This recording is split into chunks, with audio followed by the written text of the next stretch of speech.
mardi 16 septembre 2014. Merci beaucoup de nous rejoindre. Bon réveil, exactement 7h11. On se retrouve waaye di jéggalu ndax léegi bi 6h45 jotee bulletin bi ñu leen jox du boobu quoi Alaaji Assane Gueye jarul ngay mel ni bic rouge ah di rectifier rek da nga mel ni commissaire ah da ngay superviser du matin au soir mais c'est cool loolu la mag ji jëriñ ci kër ñu ngi rek ci gërëm bu baax xam nga yenn saa yi nga xëy waxatuma la nit ñi sax waaye machine yi sax dañu am seen ginaar bu leen di rewee yenn saa yi ginaar ga nag day gëlëm mbaa mu tépparli looloo daal nag tey machine bi mais c'est pas de notre faute parce que télévision Futurs Médias mooy number one ci wàllu xibaaru suba gi waaye nag bu ca kanamee bu 8h jotee daañu àndandoo ak Fatima Ba bu ko defee ngeen am ay xibaar yu tooy xepp waaw comme yooyu nee nga dafa caduc 8h ñu am yu tooy xep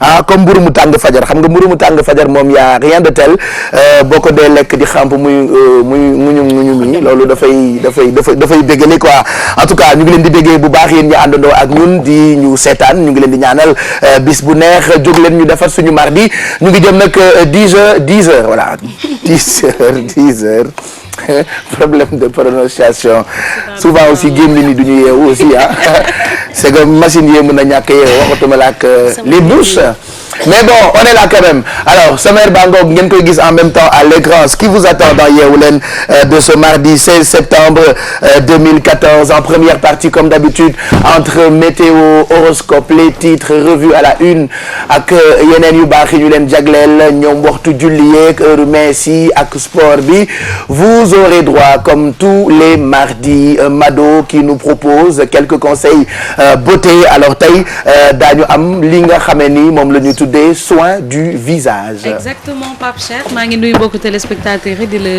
nuyu yow tamit namoon naa la lool. Donc comme ni nga ko waxee tey on va parler de soins du visage on est allé à la rencontre d'une brésilienne qui nous a fait un soin dont la spécificité on dit hein ou bien c'est un soin voilà dont la spécificité ce sera un soin à base de vitamine C et parce que ñu ngi ci état daal maanaam.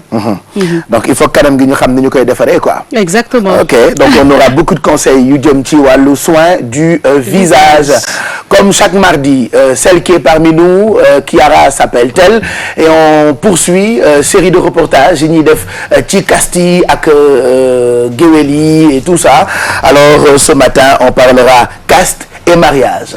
Bonjour Pape Cheikh, bonjour à mes collègues sur le plateau, bonjour au public. Tu l'as bien dit, aujourd'hui on continue et on touche peut-être la tâche la plus compliquée de ce qui concerne la thématique des castes, que ce sont les mariages parfois impossibles entre la caste de guerre et la caste les castés, c'est ce qu'on vient de dire, donc on parlera un petit peu de ça aujourd'hui. D'accord jeex na kon bu ca kanamee nga wax ci segam yow moo waxati ko rek yaa mën a jóge bitim réew ñëw toog fii yor say bët rek di xool ba di ci reporter on verra lan ngay wax ci jafe-jafe yi am souvent ci caste yi donc caste ak mariage ce sera le reportage du jour dañ ci waxtaan ak Kiara celle qui est parmi nous alors tout à l'heure on retrouve nos amis qui cherchent boulot comme tous les matins li nga xamante ni moo jëm ci jóg job dañ ci ànd comme tous les matins ak Kia Ndeye Rokhaya Aïdara Bonjour Pape Cheikh. Bonjour chers collègues, bonjour tous les téléspectateurs de la TFM. Chers collègues. Pape Cheikh teel na de. Ok d'accord. ma defante yow de. Ok. Donc oui me voici. dafa teg magu Khadija dafe. dafa bi nga xam ne tax na ma bàyyi ñëpp li jarul nga koy baax. waaw. kon daf ko def jëf jooju muy def ñëpp. ay Pape Cheikh li ñëpp donc on parlera des chercheurs de job. Exactement Pape Cheikh. Donc on reviendra avec beaucoup de CV. Et on parlera de job. Voilà avec beaucoup de conseils aussi qui peuvent quand même servir donc xaar leen ko bu ca kanamee ak Kia la petite folle là Bijou la tudd ñenn ñi di ko woowee Ndeye Khady ay proches am naan moo am na ñu koy woowee sax Xottu Ndiaye elle est en train de milenu xam ngeen milenu fajar ah yenn saa yi nga jël sa yëpp teg def sa sac boo demee sa bureau nga koy doog appliqué ñoom diw ñoom parfum am na nga xam ne sax bu ñu yeewoo du ñu brosse à dents beeg pat bi la ñuy yóbbaale bureau bu ñu demee dugg ci toilette ñoom seen quoi donc loolu moo ko dal tey mais quand même elle va nous parler ci tapis rouge bi nga xam ne ni ça a marqué plus d'un samedi dernier c'était au Grand Théâtre ak événement au mini boss yi n'est-ce pas les mini boss ak seen ay mini invité tapis rouge bi sañ sañse ñu fa sañse bu sax comprendre man xaw ma woon ne xale yi nii la ñu mënee bés donc on va parler du tapis rouge mais duñ ci am parce que dañuy dugg ba ci salle bi wane aussi stylisme bi fa amoon ci kaw scène bi. man à un moment donné j'étais très parce que je me cachais derrière pour voir li am ci tapis rouge bi et je voyais des enfants maa ngi gërëm sama coiffeuse bi ak sama yaay mi nga xamante ni moo ma ñawal di gërëm tamit ki nga xamante ni moo ma maquillé non mais ils sont trop mignons xale yi dañu ils sont trop mignons les enfants te en fait naturel bi ñuy demee man moo ma siy gën a neex et tu les vois habillés ak seen ay musoor tu vois les filles non c'était la fête pour eux et puis sur scène aussi xale yi stylistes yi bàyyiwuñu leen ak tonton Pape Cheikh aussi sañseel nañ ko fa benn genre sañse boo xamante ne dinañ si wax très original ak sañse Tata Bijou aussi parce que depuis quelque temps Tata là aussi grâce à xale mi ngi aussi merci beaucoup de m'appeler Tata Bijou après loolu on va parler de la Fashion Week printemps-été 2015 bu New York parce que ñoom ñoo ngi ci été 2014 mais lancé nañ déjà tendance lan mooy xew en 2015 donc quelques détails yi ñu ci retenir ci défilé yi la ñuy ñëw wax jeex na kon on parlera mode ak coulisses yu Mini Boss ce sera pour tout à l'heure ak Bijou grâce ak moom chaque matin même boo amul envie lekk boo ko seetaanee par force da ngay dugg ci waañ bi bu fekkee feneen nga nekk fu dul sa kër da ngay génn dem di jënti loo lekk quoi loolu mooy cuisine bu Alfie et ce matin elle nous propose gratin à la viande hachée et pommes de terre n'est-ce pas? Et pommes de terre Pape Cheikh bonjour ñi ñuy seetaan bonjour ñi ci plateau bi. comme ni nga ko waxee bonjour chers collègues. bonjour chers collègues réunion de famille la réunion hebdomadaire. comme Pape Cheikh may rappel sama fromage le temps que rubrique bi di ñëw. ñu jàll ci gratin de viande hachée et de pommes de terre bi. d'accord naka ak nan lañ koy réaliser. jeex na ak yow Alfie lañ ci àndal. Sophia moo ñu gunge ci partie boobu. alors démb on a parlé des tics tey tamit dañuy waxaat ci tic waaye yenn yi mu mën a jur ci ay jàngoro ah alors loolu c'est grâce ak Chérif comme chaque lundi ak mardi Chérif. Bonjour chers collègues. Bonjour chers collègues. non tu vas pas li Adja dégg naan mami ak baan bu xale yi waxee lu eh way bu leen ba yëngal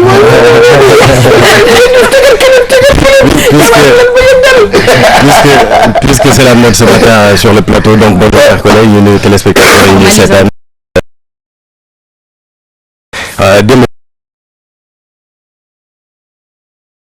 bi nga xamante ne am na maintenant dans les ménages parce que ku nekk da ngay concentré wu un peu ci sa smartphone et un peu les nouvelles technologies en oubliant on va aller un peu en profondeur pour parler d'addiction am na ñoo xamante ni tout simplement mënuñu touche aux technologies et c'est une maladie et attention quand même parce que tout excès est nuisible comme disait l'autre on va en parler avec un psychiatre ça va être marrant mais quand même un psychiatre ouais, carrément on est allé le voir et il nous dit que l'addiction aux technologies c'est pas bon et c'est une source de consultation le drame moi oui parfois mais ça se passe dans la tête quoi quand on est accro en fait à quelque chose c'est ça jàpp ni du feebar absolument et on a fait un micro-trottoir et il y a des gens qui sont complètement accros et qui nous disent que c'est une drogue pour ñoom voilà parce qu'il y a des gens qui passent la nuit sur internet des ados aujourd'hui donc voilà des intox absolument oui et surtout en Europe ils ont commencé ça donc on va en parler pour alerter nos genre imagine séance de désintoxication mais bonjour je m'appelle Bijou j'ai commencé à être accro depuis 2010 j'ai sans mon téléphone tëdd rek ma këf sa téléphone comme ça donc bon d'accord donc on parlera de ça addiction boobu nag carrément maladie et puis on parlera comme Chérif ni mu ko waxee ak benn psychologue psychiatre et on va terminer carrément donner des conseils pour nous dire exactement c'est une maladie d'attraper cette maladie absolument et on va terminer non pas du tout et on va terminer avec Pape la minute expat expatdakar.com qui nous accompagne dans cette chronique dans cette partie super ce sera pour tout à l'heure ak Chérif mbaa yeewu ngeen en tout cas ñun yeewu nañ ca fajar ba fas yéene yeete bu leen fàtte xibaar yi itam ay jotaayam bokk na ci bu 10 heures bi ci tubaab lay doon daañu ci àndandoo ak Léa Soukayna Ndiaye lu koy jiitu dinañu ànd ànd ak ki nga xam ne moo di Mamadou Mouhamed Ndiaye ci revue de presse bi et puis Pape Diouf viendra nous parler de sa nouvelle production qui va sortir le 29 alors nee na joojo fajul joojo mer bu yàgg la bu leen di sonal béer ndax du mel ni lem bon xale yi xam naa foog ngeen ne ay chinois lay làkk mais Pape Diouf bu ñëwee dina ko leeral il sera avec nous bu ca kanamee alors tout de suite ce qu'on va faire dañuy àndandoo ak Fatima Ba mi nga xam ni dinañu jox météo bi waaye lu ko jiitu lan nga fas yéene yaatal bu juróom-ñetti waxtu jotee Fatima. Pape Cheikh maa ngi lay nuyu di nuyu téléspectateur Télé Futurs Médias di wax ne bokk na ci li gën a fës ci li ñu nar a faram-fàccee bu juróom-ñetti waxtu jotee procès bu Karim Wade dina dooraat tey ginnaaw bu ñu ko ajandee démb ki nga xamante ne nag moom moo di Alioune Samba Diassé moom lañ doon déglu démb waaye moom daal dafa xaw a jaxase carte yi ndax kaddu yu mu yëkkati woon mu nekk ci rapportu commission d'instruction yi wuute na lool ak tontu yi nga xamante ne tontu na ko démb président de la Cour di Henri Grégoire Diop. moom Alioune Samba Diassé ñu koy tuumaal ne bokk na ci tax Aliou Karim Wade yor alal gi mu yor tey dinañ déglu itam Mbaye Ndiaye Pierre Agbogba ak Pape Mamadou Pouye leneen itam ci biir xibaar yi di askan bu Grand Médine ñoom ñu ngi dund ay jafe-jafe yu tar ndax dañ leen indil ay facture électricité yu jéggi dayo facture yu bëri sax looloo waral ñu mer ba futu dem ca Senelec Patte d'Oie ñoom ñëpp a toogaan fa ñaxtu wax ne yooyu facture duñ ko fay ne Senelec indi ay leeral ni mu gën a gaawee ci lu tax facture yooyee cher loolu ci seen gis-gis dinañ dem itam ba ca quai de débarquement bu Yoff foofee ay jafe-jafe itam bëri na fa ndax ñàkkum kaaraange gi ñu fa nekk salté gu bëri ñoom nappkat ak ñi nga xamante ne ñoom ñoo fa yëngu li leen gën a metti moo di politique bu fa jaar def leen ay dige yoo xamante ne duñu mës a sàmmanteel ak moom dinañ wax itam ci virus bu Ebola ak gàllankoor bi nga xamante ne jural na ko taximan yi ndax léegi bu ñu gisee client daal boo xamante ne xaw na tey seen xel tuuti bëgg dem l'hôpital duñ la nangoo yàpp ñoom taximan yooyee bañ nga amee boobu virus wàllu noonu ko wala lu ñu mel tax na ñoom nit ñu jël seen matuwaay yenn bërëbu fajukaay ci mel ne Fann nga xamante ne amal nañ fa ay centre d'isolement foofu daal duñ fa nangooti dem léegi Pape Cheikh lii bokk na ci li gën a fës ci li ñu nar a faram-fàccee bu juróom-ñetti waxtu jotee. lu jëm ci Ebola boobu sax maa ngi lire ci l'observateur bu tey bi que ci frontières yi am na ñoo xam ne dañuy fay pour dugg si soit ñu fay 50 000 wala 100 000 c'est grave ah mooy carrément fraude la wala corruption la ñu koy tuddee ah c'est grave ah der la ah carrément regarde l'observateur bi d'ailleurs moom la def ci une bu tey bi mu ne le Sénégal guetté par de nouveaux cas d'Ebola des Guinéens et des Sénégalais provenant de pays touchés continuent d'arriver dans le pays avec l'aide de passeurs clandestins. Le tarif du voyage en moto varie entre 50 000 et 100 000 francs CFA muy lu doy waar loo xamante ni xam naa tey ku ko lire sa xol dina jeex mais bon est-ce vrai en tout cas am na enquête bu am solo boo xamante ni l'observateur def na ko ci tey à lire et dans quelques minutes nañ dem rédaction centrale bu l'observateur comme ça ñu wax leen lan mooy menu bu L'Obs bi tey et puis regardez à propos de li nga wax léegi Fatima Ba amoon démb ca Grand Médine ak coowal facture courant yu seer yi nga xam ni kër goo dem borom kër yaa ngay ñaxtu ndax facture yoo xam ni tubaab naan exorbitant c'est ça ah dafay exorbitant alors ñoom dem nañu foofu y a eu beaucoup de dégâts quand même moom le Grand Place def ci une homme la Sénélec va généraliser le test de Grand Médine et puis président Macky Sall comme d'habitude kanam gi saf lool tey ci yéenekaay yëpp daanaka Tanor qui veut que Khalifa et Macky se parlent. avant nga yeggali femme boobu waxoo ko. ce serait intéressant pour suñu jigéen ñi. ah ok Adam Ndiaye première fille apprenti car rapide. day lang oui yow gisuma woon lii de. day lang imagine suñu ñii buñ leen di doon ñu lang. Adam moo ma gën a fa. bis moom bu langee xale bu góor bu dugg mu wàcc ne ko waaye yow doo fay dara. xale bu góor bu baax bu mel ni man bu duggee ci yow toogal doo fay dara kenn du la ah mais c'est cool c'est vrai que hier j'ai vu aussi benn xale bu jigéen bu nekk ambulant bu jaay ceinture un peu comme les hommes après on m'a dit que yàgg na fi j'ai vu aussi une vendeuse de journaux mais celle-là def na lu kenn deful apprenti ce métier pour soutenir mon père elle a dit ok c'est cool hein c'est dans Grand Place de ce jour et puis je parlais du président ma ni kanam gi saf na trop tey ci yéenekaay yi mu ngi ci Grand Place bi mu ne Macky Sall plaide non coupable ci blocage de la mairie de Dakar. À propos de cette mairie, on voit ci populaire bu tey bi que Tanor veut que Khalifa et Macky se parlent. ñoom ñaar lu ñu wax. Quelques problèmes yu ndaw rek parce que nit ñi dañuy wax que ni Macky Sall dafay xeex Khalifa. et loolu la wax dans le journal de ce matin. j'ai un pote qui me fait. mais vraiment nag Khalifa Sall war na jubóog Macky Sall ma ne ko doon xuloo. comme man damaa xaw a. nege. non poro. Ok, d'accord. Donc le maire de Dakar et le président de la République doivent se rencontrer et discuter. C'est ce que dit Tanor Dieng tey ci populaire bu tey bi et puis Macky Sall encore mu ngi ci direct info. Regardez, contre Abdoulaye Baldé et Khalifa Sall, Macky solde ses comptes. Comment se passe cette info mën ngeen ko fekk ci direct info tey ñoom ñëpp wax nañ ci et puis Pedro décroche la poule aux œufs d'or sans le moindre appel d'offres, le jackpot de Diouf Junior. defe naa Pedro c'est le fils à. absolument doomu Abdou Diouf la bu ñuy jox benn marché. ñu wax que ni amul appel d'offres donc selon la presse. ok ça est-ce que du laalaat encore affaire problème bu marché gré à gré yi. kooku nag moom. yooyu ñu doon waxtaane fan yële. ouais pourquoi pas on sait jamais. ok d'accord donc c'est dans Libération et puis après l'incident du palais Farba Ngom et Aboulo se retrouvent c'est ce qu'on peut lire tey ci une bu Libération en tout cas en gros journée wax nañu tey ci Sénélec Ebola ak coow lu am ci diggante président ak ki nga xam ne ni moo di Khalifa Sall. Regardez même enquête daf ci waxaat on voit la photo d'Abdoulaye Baldé du président et de Khalifa Sall et en titre ils mettent concertation entre le président et les exécutifs locaux, un dialogue de sourds au sommet de l'État.